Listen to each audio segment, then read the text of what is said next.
Hey, so this episode is a sequel to my last video wherein we saved Gran Colombia. In that timeline, we turned the three fragmentary successor states into a prosperous federation with a strong democratic tradition and thriving economy. With major coal reserves in Colombia and the Panama Canal, the 19th century was a wonderful time for them, all things considered, albeit held back by a more middling population compared to Brazil and the US.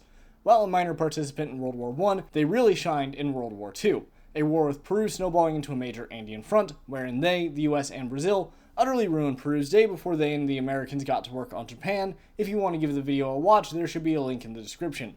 Now, basically everyone wanted a continuation to this timeline due to the Cold War implications, so I'm jumping right in, but I do want to address a couple of things. One, a couple comments asked why I didn't touch on Venezuela's oil. The simple answer being that I completely forgot about it due to how difficult that script was to write. Other comments were correcting me about where Bolivar died, pointing out that it was near Santa Marta and not in Venezuela at all. Originally, I thought my sources were wrong, but no, I legit just messed up, and that's on me. Finally, others explained that the Claudios in Colombia and Venezuela were doing a lot of damage to the unity of the state, and were undermining it to a similar degree as Bolivar, and that my chosen point of divergence in installation of Santander wouldn't work. That I'm a bit more comfortable attributing to a lack of detail in English sources, and I appreciate the feedback. I don't think it'll matter too much for this video since we're pretty far removed from the foundations, but it should be pointed out. Now let's get right on into it, shall we? Now, like I mentioned at the end of the video, I don't think Colombia would become a permanent member of the United Nations Security Council due to costs and the Soviets vetoing it, but I do think they'd be a founding member of the UN and part of NATO. However, it wouldn't be until later that this starts to make a major impact. While the UN was outnumbered in Korea, I don't think Colombia alone will be able to make up the difference. According to the World Population Review, Gran Colombia would have somewhere around 21.4 million people using our timeline's numbers. While we can probably push that up to 25 million, maybe 30 due to immigration, that's not going to be able to overcome the fact that China mobilized over 1.5 million men. However, where we do see an immediate impact is oil, and thus American interest in the Middle East. While I don't think it would prevent adventurism into the region outright due to the existence of Israel and the Arab world's relations with the Soviets, the US will have less economic incentive to barge in. Perhaps this means no Iranian Revolution or better relationships with Egypt, though admittedly that's not really the point of the video. Venezuela alone is home to the largest oil reserves on the planet, but in real life it hasn't exactly been doing very well at all. So what's to stop that from happening here? Well, in our timeline, oil was discovered by Royal Dutch Shell, quickly becoming the dominant factor in the country's exports, with most of the profits going right to dictator Juan Vicente Gomez. Here, though, even if we keep the discovery by foreign capital, it's unlikely to get that bad. Colombia in this timeline would likely have a diverse economy from the 19th century industrialization, which necessitated more goods be produced locally than modern economies, agricultural products like coffee and wheat, and the Panama Canal. In addition, Colombia would have a very liberal political class and tradition, compared to the more strongman and Claudio-oriented Venezuela. All in all, it seems very plausible that the oil boom in Colombia is more akin to the various resource booms in the US. It enhances the economy and almost certainly develops a strong lobby in the country, but not to a degree where it becomes 90% of the country's exports and turns it into a petrol state. This leaves the US with a stable ally willing to sell lots and lots of oil. Also, as an aside, in the last video I assumed that while the Peruvian front would delay focus on Japan, the actual Pacific War would go similar to our timeline when it did happen. I'm not quite convinced of that anymore though, since I'm willing to bet that the oil embargo that even led to Pearl Harbor would be coming from both the US and Colombia in this timeline in a way that might leave Japan with even less time than it had in real life. But that is a little beside the point. However, the impact of the oil is also dependent on the politics involved. In the last video, the early party system I envisioned was based on the Liberal Party created by Santander's allies that still took inspiration from Bolivar, more diehard anti-Bolivar conservatives, and a regionalist conservative party that had ties to Venezuelan secessionism, though this particular party was sort of minimalized as just the Venezuela party. In addition, I had a socialist party emerge in the late 1800s to early 1900s, challenging the liberals and conservative parties for their spot as the top two. Now, in the previous video, I had the liberals be the ones to falter, and eventually replaced entirely by the Great Depression. So when Colombia strikes oil in 1914, it's kind of a toss-up on who gets it, and all three major parties would have different ideas. The liberals would likely be in favor of selling the extraction rights to other countries and private companies alike, a shorter-term investment based on the economic non-interventionism of classical liberalism. I think the conservatives would be the ones actually wanting to keep the sites to be sold exclusively to Colombian companies, while the socialists would probably want to nationalize it. Now, I'm writing this with the hindsight of knowing exactly what happens when a middling to prosperous country that can't stand up to the US or Britain sells the rights to them for extraction. So we're going to keep this very much out of the Liberal Party's hands, and say that they're already on decline at this point, even if it isn't terminal. Between the conservatives and the socialists, neither wants to see that oil leave Colombia before it's ready, so I don't think it matters too much what party ends up in power when they find it. Now, there's something to be said about a protected market versus full nationalization, but frankly, as long as we keep Colombia democratic, I think we can agree this is an improvement for them and especially Venezuela, almost no matter what, right? In addition, Colombia will still be a high-income country due to having industrialized at a similar time frame as the US, due to Colombian coal and the Panama Canal, as well as being more literate and urbanized in comparison. With a population somewhere around 30 million, Colombia would be somewhat comparable to the European powers of France and Italy, only about 10 million short, as well as having a high quality of life with a diversified and large economy. It would be one of the 3 NATO countries capable of hosting a 2-ocean navy between them, the US, and Canada. Though, with the canal, they're also kind of cheating. I also think that Colombia would be poised to be a major cultural exporter come the mid-20th century. A key trading nation, a partner in the occupation of Japan and Peru, and even during the 1950s and 60s, Spanish was a major language in the southwestern US, in addition to Catholicism tying them into other immigrant communities like the Irish and Italians. The pieces are just all there. Now, there are some caveats to that language point. Firstly, it seems the US didn't start trying to count the Latino population separately until 1970, meaning we don't know the actual number of Latin American people in the country during the 50s to 60s. The best guess is that in 1970 they were about 5% of the population. Applying that ratio to the 1950 numbers means that there'd be about 75 million Latinos in the US.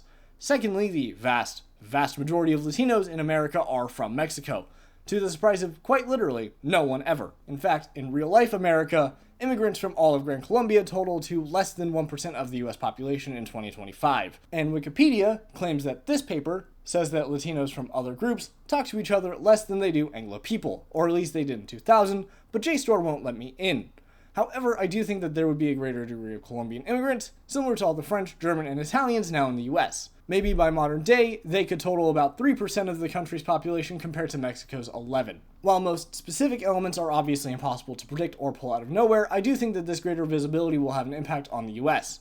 For example, I could easily see counterparts to the Figuera de Flores or Barranquilla becoming widely known or celebrated in some parts of the US, similar to Cinco de Mayo or Dia de los Muertos for Mexican Americans. You kind of see this a lot throughout American history, where immigrant groups will have folk festivals or bring traditional elements to the US, and these cultural events will weave more thoroughly into the wider American zeitgeist. Columbus Day is a similar example. Italian Americans would emphasize the man's expedition to tie themselves into American history.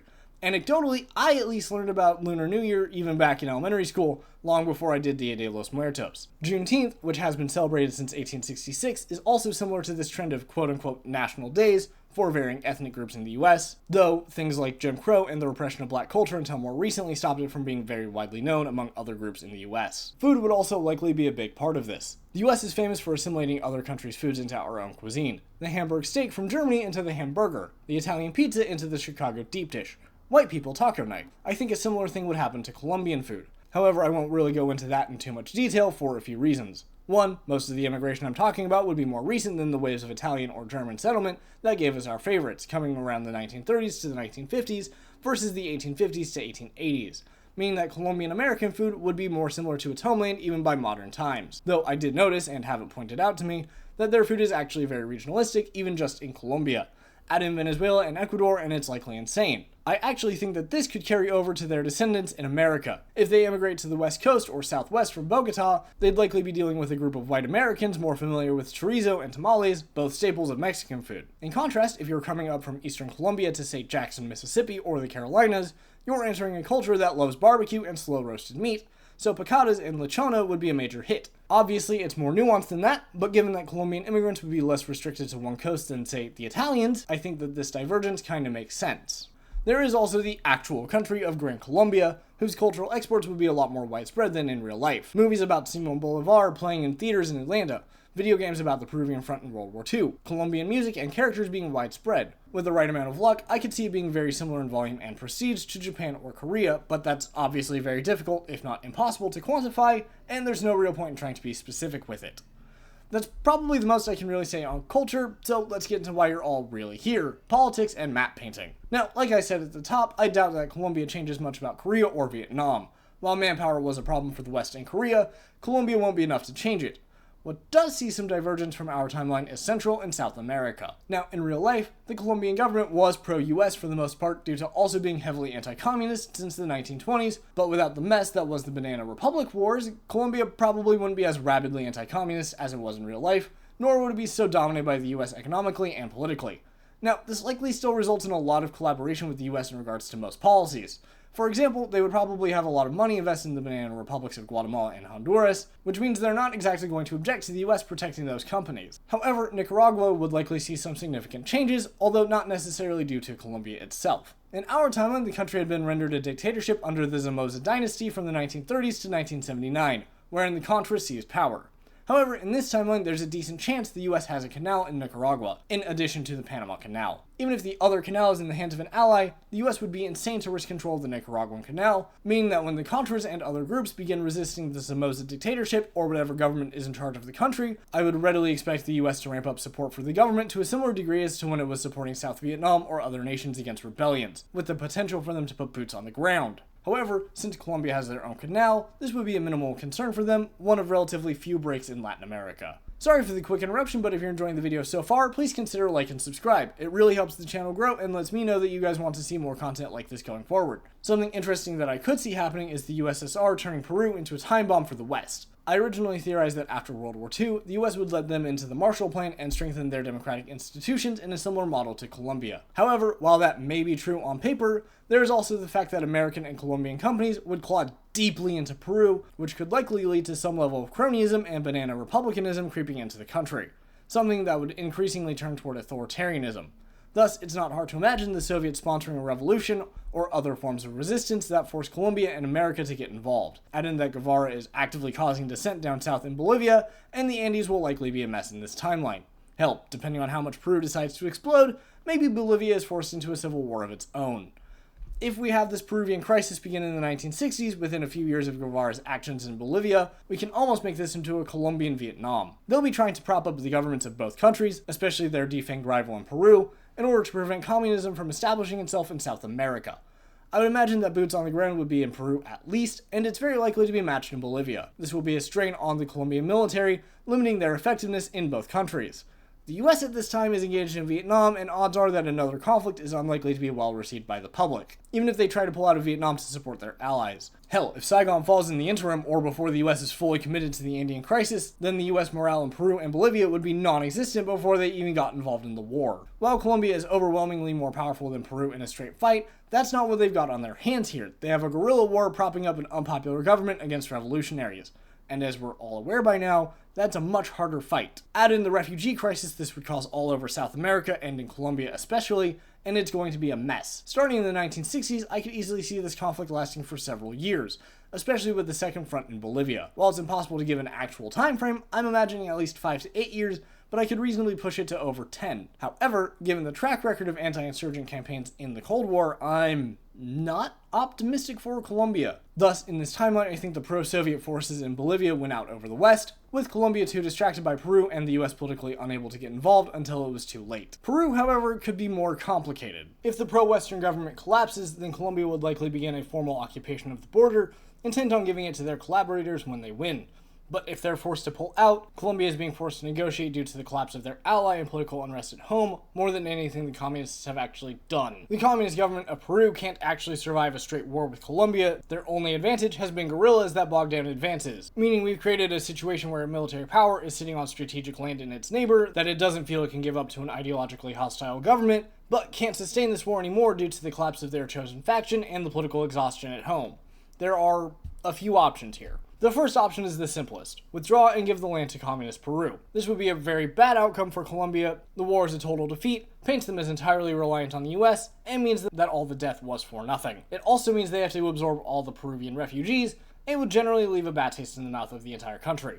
In addition, it means that Peru is able to launch right into Ecuador in the event of a war. Even if Colombia wins that fight 6 days of the week and most of the 7th, that is still a big risk, especially after a guerrilla war defeat. Second option, split Peru down the middle, Korea or Vietnam style. This leaves communist Peru in the south, but it would also create a buffer state in the event of renewed hostilities, allow Colombia to better handle the refugees, and give them a technical argument that they didn't lose the war entirely, merely failing to win, since they'd be able to create the narrative that their puppet government was merely a continuation of the previous one, and it likely would be, at least in terms of ideology, Colombian influence, and kinda sucking for actual Peruvians. However, this does mean the insurgency problem is likely still around in some form, since the Peruvians won't like being split in half. The communists wouldn't be happy about this and would resist by trying to drag out the fight and sapping Colombian morale, but if Colombia starts getting brutal enough in the cities, the new government might have to accept for the sake of even securing the country. Option 3. They make peace. Colombia recognizes the land as Peruvian. They just kind of sit there, occupying anyway. This is probably the worst in terms of optics, since it makes them look more aggressive, doesn't do anything about the insurgents, and really only solves the refugee crisis, but it is technically an option. In addition, with this path, they can't even really demobilize, since they have to keep paying for the occupation and supporting the soldiers. The only thing this really does is allow a de facto annexation if the occupation goes on long enough, but I don't think that would be a goal of Colombia in this scenario. All in all, probably the worst option. Thus, I'm going to say they go with option 2. The communist authority over Peru is de facto in control of the South, and Colombia recognizes that, but the assumption of power means the guerrillas are no longer effective for controlling territory, and a straight fight with Colombia is unwinnable, forcing them to agree to the split. South Peru and Bolivia likely go down models very similar to Cuba in terms of autocracy and collectivization, but aren't as extreme as, say, the Soviets. North Peru, however, is capitalist and increasingly authoritarian, in addition to being heavily exploited by Colombian companies and the government. It's a similar dynamic to America and South Korea for most of the country's history. This Peruvian split is likely denounced as blatant imperialism by the Soviet-aligned world, which it more or less is, but basically everyone hopes it will be temporary. Something else worth considering is Cuba. While Colombia would be stuck holding its breath with the rest of the world, while the Americans and Soviets played chicken with Cuba and Turkey, that's not really what I'm interested in. Cuba would go on to be one of the more aggressive Soviet allies on the world stage, where most of the Warsaw Pact was purely defensive buffers, and China rather famously told them to buzz off. Cuba was sending guys all over, most notably into Angola, which by the end was effectively a proxy war between them and South Africa, which Colombia could reasonably get involved with. Could, however, is the operative word. Colombia is probably just going to follow the US line in Africa, which was, despite everything else we can say about it, generally opposed to white minority governments. Colombia, being majority mixed white and native, with a large African diaspora, is likely to take a similar outlook, and it won't really like siding with South Africa in anything.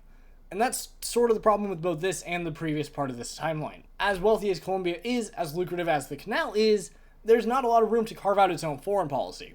In South America, it's forced to balance its own interests and those of the US. In East Asia and the proxy wars everyone knows, it isn't going to be enough to make a difference, and in Africa, the only real options are supporting Soviet-backed states, which is a non-starter, or have them support white-ruled segregationist states that won't make sense for them to back. As the Cold War comes to a close and the Warsaw Pact disintegrates, the future of Soviet-aligned states in the Americas comes into question. Cuba, we know, was able to survive the collapse in our timeline, and we haven't really messed with them too much. Bolivia and South Peru, on the other hand, neither government had much time to recover from the Andean revolutions. Only in the absolute best case do they even get 20 years. In the longest version of the war, they've only had 13 to build independent economies from the Soviets, who would absolutely be their largest trading partners. As a result, I don't think either of them even make it to 1991, given that the Soviet Empire was collapsing worldwide by the mid-80s. Bolivia could go any number of ways, as could South Peru. However, while my gut instinct is that they'd want to reunite, there would be hesitation about joining another autocratic regime exploited by Colombia and the US instead of the Soviets. So, unless North Peru manages to beat the odds and experience serious political liberalization in the 1980s, I honestly only give it a 50-50 shot on reunification. Less if the end of South Peru ends up installing a more democratic government. So, in 2 videos on Gran Colombia, I managed to give them 2 supposedly final victories over Peru. With that, I have to end the video here. Colombia's role in the Cold War is more understated than other powers, but no less consequential. The abundance of oil significantly changes American intervention in the Middle East, even if it isn't enough to prevent it outright. With a larger, more robust economy to support cultural exports and a large number of immigrants and travelers, Colombian culture is more widespread, with their food joining Italian, German, and Mexican as diasporic communities famous for their cuisine in the US, and their history more widely known and appreciated. However, their domination of Peru caused the Andean Mountains to become a grueling multi-year war that they were unable to claim total victory in, leaving Soviet influence in Bolivia and to split Peru, a scar of the Cold War that, due to Colombian exploitation of the rump state, may never truly heal. Before we go, thank you to channel members Nafumato, Grimwalt, and Daikami for supporting the channel, and a special thank you to Grimwalt for joining at the exclamation point level. Thank you for watching, and join me next time as we explore another alternate world.